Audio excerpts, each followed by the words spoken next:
And we're losing the light, so I have to do it quickly. I am grateful to the universe. Can you hear me, everybody? Yeah! I'm grateful to the universe, to this piece of land we call La Milpa Organica Farm, to the soil, bacteria, mycelium, and worms, to the water, to the owls and the rattlesnakes, to the seed and flowers and trees, to the wisdom of my teachers and the spirits of ancestors, and to all of you for supporting me during our 7 years here. Let us all celebrate, in joy, in sadness, the garden that grew here. The world as I learned it from my grandmother and father is gone. Much that has been forgotten that should have not been forgotten. Some would critique my evoking my grandmother as romanticizing the past. I acknowledge that the 19th century America she was born into included Jim Crow, an ongoing indigenous genocide, and the disenfranchisement of women. Perhaps what I am mourning is simply clean water and good soil, undammed salmon rivers, and the California grizzly. A world not addicted to television, Roundup, and ExxonMobil. I am not a conventional person. The very idea of La Milpa Organica suggests a way of being with the world is an ideal, and it's been lost. But it's worth reinventing. We are about reinventing the world. We are idealists, we are creative anarchists, we are organic farmers. What we created here would not have been possible within the schema of conventionality. Visioning and implementing La Milpa was an opportunity to actualize a way of being that is in alignment with the principles of Milpa agriculture.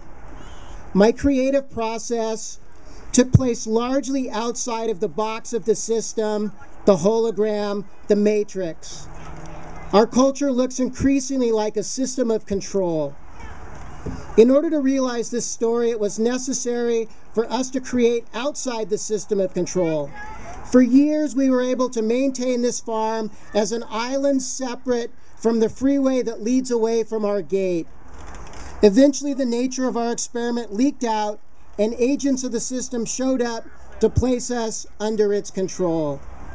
And I want to apologize to you for abandoning these fields. I am not clever enough to simultaneously inhabit the natural world of a living organic system and its antithesis, the modern state, with the bizarre and unnatural conditions it dictates.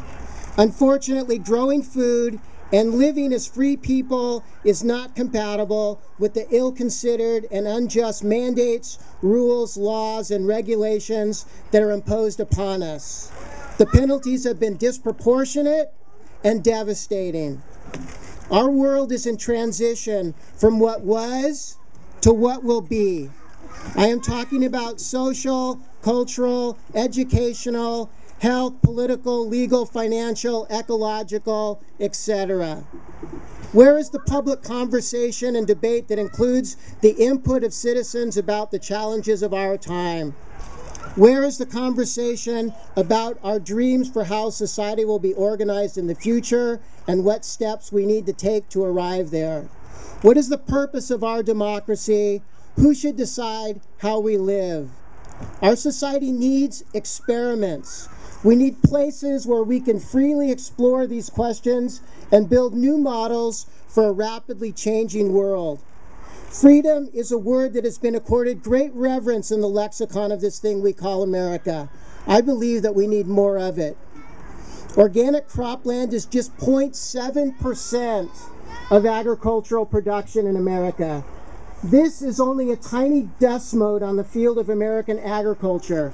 Am I really such a threat? People are asking me, what can I do? And the answer to that question is embedded in another question. Where should our food come from, and who should control who grows it? The current answer seems to be China and Monsanto. When you develop a fierce and unwavering commitment to the control of your food system, then farms like La Milpa will be the norm and well supported by public policy and not crushed as criminal enterprises. Thank you.